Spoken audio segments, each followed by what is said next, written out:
NS news से मैं नेहा पटेल और आज हम मुगरा बादशाहपुर में आ चुके हैं। जैसे कि आपको पता ही है मुगरा बादशाहपुर या फिर हर जगह पर इस समय चुनाव का माहौल है। जैसे ही आपको पता ही है मुगरा बादशाहपुर में भी चेयरमैनी का चुनाव चल रहा है।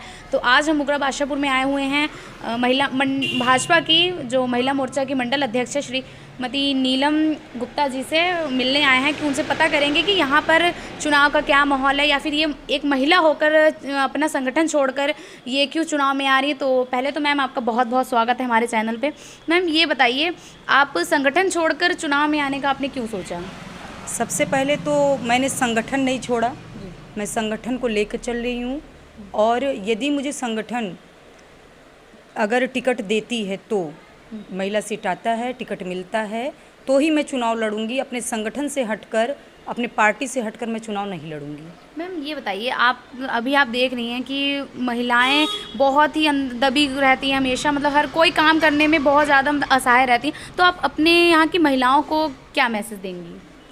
मेरा मैसेज यही रहेगा कि समय बदल गया है, हमें भी बदलने की ज़रूरत है।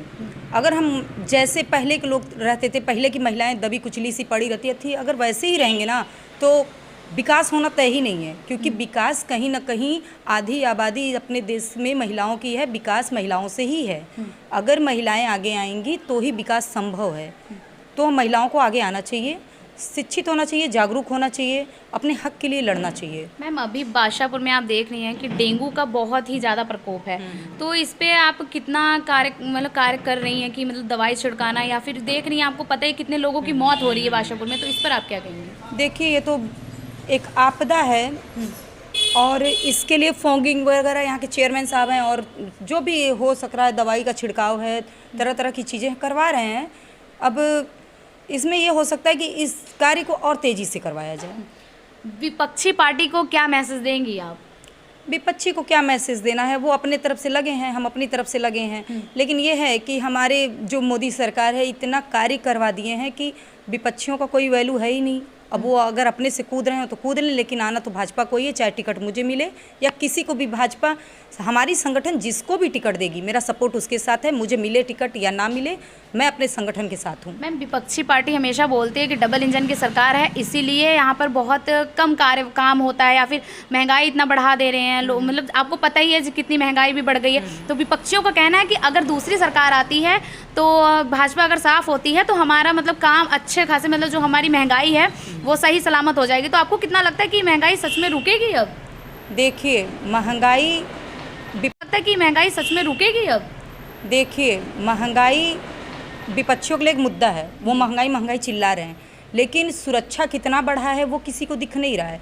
आज महिलाएं कितनी सुरक्षित है वो नहीं दिख रहा है। मतलब जो चीज़ पॉजिटिव है सरकार द्वारा वो चीज़ नहीं दिख रहा है। और महंगाई है कहाँ? आज अगर मैं कह दूँ कि महंगाई है, चलिए ठीक है, क्या पहले महंगाई नहीं थी? महंगाई तब भी थी। आज अगर हम कह रहे हैं कि महंगाई है, चलिए ठीक है, एक किसान बोल रहा है कि महंगाई है, उसकी ज़मीन क्या पहले के रेट में ही वो बेचेगा? नहीं बेचेगा। वो बेचेगा आज के रेट में, जो कि अगर उसका पहले 10,000 का ज़मीन था तो आज वो 10 लाख का बेचेगा। जाहिर सी बात है। तो महंगाई है कहाँ? उस हिसाब से आप भी बढ़ रहे हैं, उस हिसाब से हम भी बढ़ रहे हैं। महंगाई कोई मुद्दा ही नहीं है। मुद्दा यहाँ सिर्फ है कि किसी भी प्रकार से मतलब एक जैसे कि कितना नीचा दिखा लिया जाए, मुद्दा ये बनाया जा रहा है और ऐसा कुछ नहीं है।